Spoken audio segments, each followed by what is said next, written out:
the AI Swimmer Performance Analysis System. It deployed the latest artificial intelligence technology for swimmers and coach to use the cameras installed in the swimming pool to record and analyze their performance. Swimmers first record their ID.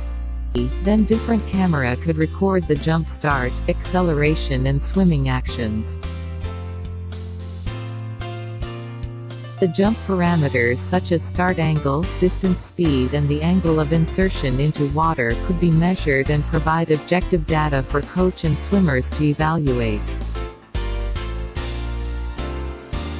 During swimming, artificial intelligence technology could identify the key points like head, shoulder, arm, hip, leg, foot and calculate the stroke frequency and arm span length.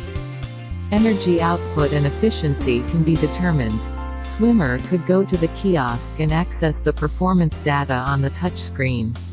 The system could analyze individual performance from jump start to the end by a series of cameras along the lane so that the coach can point out the issues and give improvement suggestions more effectively.